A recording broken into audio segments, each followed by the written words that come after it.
Hey everyone, welcome back to Candid Campus. I'm Kamaya Brooks, and in today's episode, we'll be sitting down with Ahmed Samaha, the Vice Chancellor for Student Affairs at USCA. Ahmed, thank you for joining us. Thanks for having me. All right, let's get into it. All right, let's go. Okay, so you shared that you grew up in Key West, Florida. Yep. How did growing up in Florida shape the person that you are today? Yeah, so Key West is a very eclectic kind of community. Okay. My parents owned a hotel and restaurant growing up, so I actually lived in the hotel growing up, kind of like Zach and Cody, me and my brother. But Key West, like, we met lots of different people from all over the world that stayed at the motel. So it definitely shaped how I viewed the world and how everybody kind of is unique, but brings something to the table. And I got to learn a lot about different cultures and how people thought, and it really gave me appreciation for thinking outside of like my own perspective and kind of appreciating other people's point of view. But I really got lucky and was really exposed to lots of cool people throughout the time I was growing up. Yeah. Yes. So you've been at USCA for 31 years. That's right. I have to ask, what originally brought you here, and what has kept you here for over 3 decades? Yeah, so originally I graduated from the University of Georgia and with my master's, and during my second year of my master's, you start the job search process. Okay. And one of my mentors from my undergraduate school at Mercer University had moved to Augusta with her husband, who got into medical school at Augusta. And she was working in Aiken running a daycare. Had this job back then. The original job, I was like the intramural coordinator, was posted in the paper there.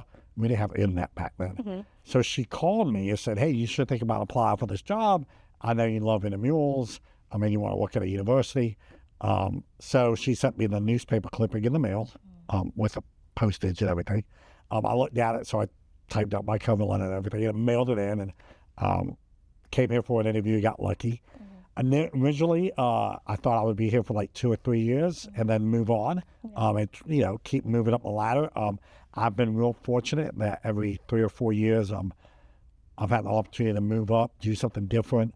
For 26 of the years that I was here, 25 or so, I had the same boss. Okay. And she was very, very supportive about my development and giving me opportunities to grow. And like the students are just really cool. They appreciate being here. I grew up a little bit different where like going to college was my right. And a lot of the students here kind of think it's a privilege and it's how they're going to help better their families and things like that. And obviously that's what I wanted to do, but like it was a little bit of a different circumstance. And I really admire how much our students juggle, between jobs and getting involved, going to class, making good grades. They're pretty inspirational most days. Yeah. Yeah, it's pretty cool. As Vice Chancellor, which I know is probably a busy role, like what does a day in the life look like for you? Yeah, so the coolest thing about the job is like every day is a little bit different. In terms of, there's a set schedule, but things come up all the time that kind of have to be addressed. So it's constantly a different day every day. And the nice thing is that I interact with so many different people. And I have an opportunity to engage with so many different people that it's kind of like you can't ever know for sure what's going to happen in one day. But that means there's always like really cool experiences that you are unexpected, perhaps. Some days it's not so great, but most of the time, I get to do some pretty cool stuff with some pretty cool people. Yeah. Yeah. How has that role evolved for you over time? Yeah, so I've been the Vice Chancellor for 4.5, 5 years now. And I think when I first moved into the role, I was maybe a little less administrative than I am now. I obviously, my background was in student life and student activities. So I was used to being really engaged at events and helping with event planning. So when I first transitioned to being a Vice Chancellor, it was a little bit hard for me to kind of let go of some stuff. And I still may not always be great about it. But I think now that I've done it for a few years, I'm a little bit more administrative. There's some really good people on campus that do a lot of great things that I used to do, so I don't have to feel like I need to worry about it anymore. So I can maybe focus more on strategic planning and like what do we want? Where do we want to be in 4 years or 5 years? What do we need to be doing to meet the student needs and the trends and all that? Yeah. So I think it's evolved. I've evolved a little bit to being a little bit more strategic in thinking and then try to impact what happens in the future as opposed to what's happening today. Yeah. Yeah. And if I'm not mistaken, your office is in the student life office. That's right. What is your favorite part about being in the office? It's very lively, full of people all the time. Yeah. So my old boss used to ask me how I could ever focus. Mm-hmm. There can be a million things going on around me, and I can pretty much focus on my task at hand. I like it being lively. You know, I'm kind of in the back corner, and you kind of have to go through Miss Tanisha to get to me. Right. So I'm a little bit removed. Yeah. But it's nice that I can step out, like if I need a breather, or if like I just had a tough meeting with a parent or something stressing me, you know, I can step out and like literally like 10 feet away, there's a bunch of students doing stuff they love doing or just hanging out. And it can be very re-energizing and help me kind of get refocused and recentered and kind of remind me what I'm doing and not focus on the negative stuff. Yeah. So. Well, you mentioned being proud of all the work that you've done here at USCA. What would you think is the accomplishment that makes you the most proud out of them all? So I think, wow, that's a good question. So I think a couple things. One is a lot of the traditions that we have now in terms of student life, I helped start and create with other people. So I won't take full credit, but like things like Holiday Fest, the Haunted Hike, a student leadership banquet, things like that. I helped kind of do for the first time. So I'm kind of proud of some of the traditions we have because we're a young campus, and we've only been around for 60 plus years.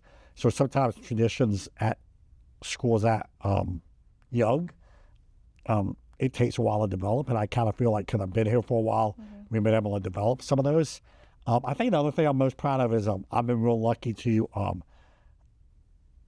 be able to engage students where they're at, and it seems to have been meaningful for them. So, like, you know, I get nice letters from alumni or like text messages from folks that have graduated, kind of keeping up with us. Like, for example, today I got a text message from a former student who lives in D.C. now with his wife, who just had a baby. We were talking about when we were going to get to see the baby over the holidays. So it's nice to feel like people kind of want to make space in their lives, even after they're gone, to have me be a part of it. Right. So you mentioned that golf, pickleball, reading, traveling, Disney, and spending time with your loved ones are some of your favorite hobbies. Yep. Which one brings you the most joy currently? All right. So my family would tell you it's Disney. I'm kind of a Disney nerd. Yeah. I very much like the culture of Disney and the leadership and the management, but I kind of just like the magic. So like when I'm there, I very much enjoy the environment. So that brings me joy. But of course I don't get to go all the time. Yeah. You know, I think being around friends and family bring a lot of joy. You know, I have 2 boys and they're awesome. My wife is terrific. We're very lucky to have terrific family members, and there's very little drama in our families. We all get along for the most part. And I'm lucky to have some really close friends, so I like being around people. So I think, you know, if I could be at Disney every day, maybe that might bring me the most joy, but I think definitely being with my friends and family. Of course. Since you consume all forms of media, I have to ask, is there a television show or a movie right now that is currently like etched into your brain? Yeah, so I'm a huge Ted Lasso fan. Okay. Now, you know, it's been a couple of years, but they're filming season 4. Okay. I watched, it's probably the only series that I watched completely 3 times through.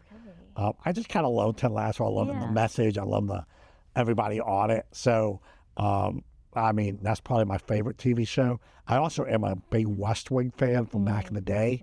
And I recently was on a plane for a while, and they had the first season of West Wing on the little TV thing. Yeah. And I kind of consumed like 7 episodes on the flight. It was awesome.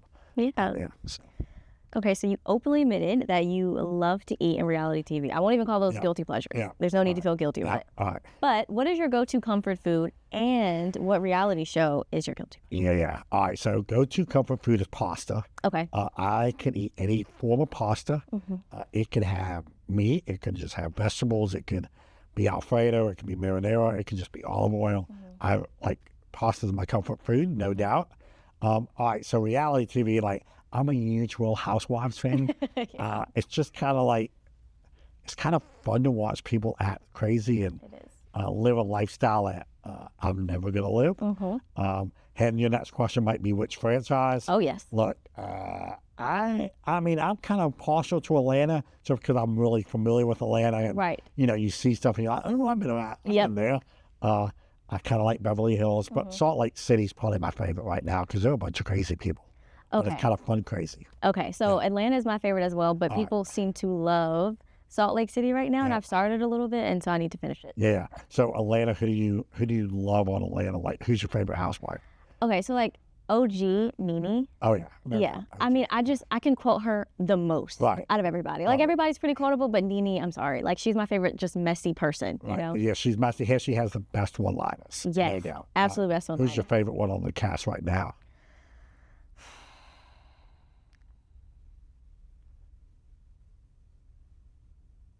I don't think I have one. See, I'm a big Cynthia fan. I mean, she's kind of an OG and she's a friend now. Yeah. She's not full-time.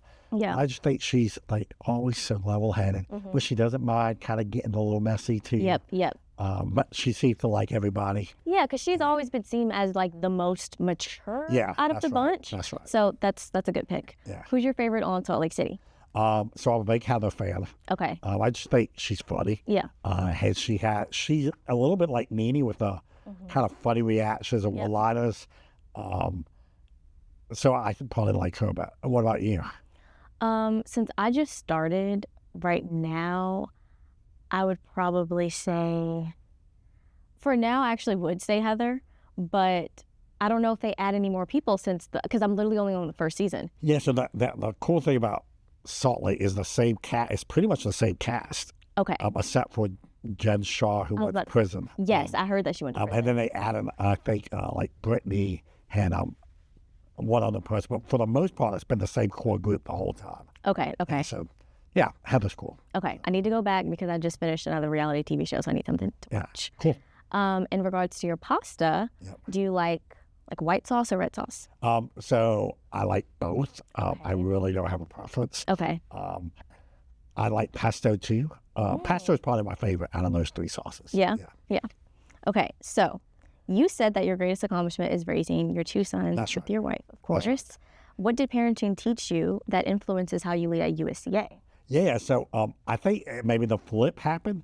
I think working at USCA before I had kids, working with college students, made me a lot more patient and a lot more understanding of, I think when you're older, there are different things that are more important than when you're 18. Right. But when you're 18, what's important to you is really, really important, right? So I think it taught me a lot about patience. I think working at USCA taught me a lot about parenting, right, and kind of gave me the skills to give. I think I'm proud that I give both my boys a lot of space to learn and do what they need to do. And then if they make a mistake, they know that they're not going to get in trouble. Yep. That just as long as they're learning from it. And I think USCA can taught me that. Yeah. You got to give students space to figure it out, and they're not going to always get it right, maybe, but hopefully they're learning from it. And if they are, that's what you want. So yeah. So you once took a spontaneous road trip to upstate New York. I did. Yep. What was the most memorable part of that trip, and do you still consider yourself to be spontaneous? I am not spontaneous at all. That's what made that trip so unlike me. Yeah. So one of my roommates from college was getting married, and his family was having a baby, a wedding shower for him and his bride. And I had, while I was in college, gone up there during the summer and hung out, so I got to know his family pretty well. So there was about 6 of us that all went to school together. We were like, we should just drive. It was like the Thursday and the showers on Saturday. And they're like, why don't we just drive up and go? Yeah. And it was like, 14 to 15 hours. So we drove all night, all the way up, got there, spent a crazy 48 hours, and then drove back. And I actually didn't want to drive back, so I actually stayed with my roommate, and then I flew back while they drove my car back. But like, yeah, because I'm not spontaneous, that is a very memorable trip. Memorable trip for you. Yeah. So you obviously cannot live without friends and family. How do the people closest to you keep you grounded, like with such a demanding role, like being the vice chancellor? Yeah, so, you know, my boys keep me very humble. We pick on each other a lot. We don't take a whole lot of things seriously. Good. And my wife is like that too. So they very much keep me focused and make sure that I'm not getting overwhelmed or getting too big of myself or anything like that. So they keep me very humble. And I think that helps a lot. And that's kind of what they like kind of pour into me to help me be better at work, to kind of keep me grounded. Yeah. So if you could offer one piece of advice to current USCA students, what would it be? So I think, like, you know, so today I'm in a space, in a headspace where I think my advice would be to take some chances and be okay if you make a mistake and be accountable if you do make a mistake when you take a chance, because that's really where the learning comes from. And that people are going to respect you if you try something, even if it doesn't work out the way you wanted it to. If you say, hey, I did that, I tried that, and you own it. And I think that would be my advice today. Yeah. Good piece of advice. Yeah. Cool.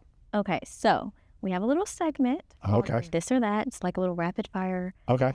5 questions. So I'm going to ask, and you just give me your answer. Okay. Are you ready? Yep. Okay. Would you rather time travel to the past or the future? To the past.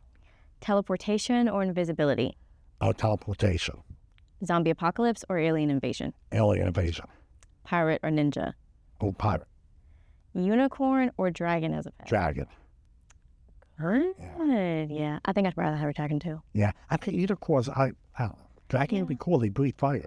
Yeah, and they can just like ride you around. Right. Can they probably fly, right? Most dragons fly. They do fly. Yeah. Yes. They used to ride a dragon. Whereas a unicorn doesn't fly. From my understanding, they don't, but they might have, I don't think they would have wings, so they're basically like a horse. Yeah. I have to look this up now. Yeah. I don't know if they fly. Well, thank you, Ahmed, for joining us today at Candid Campus and for all the impact that you have made at USCA. Well, thank you for having me. I appreciate it. Of course. Awesome.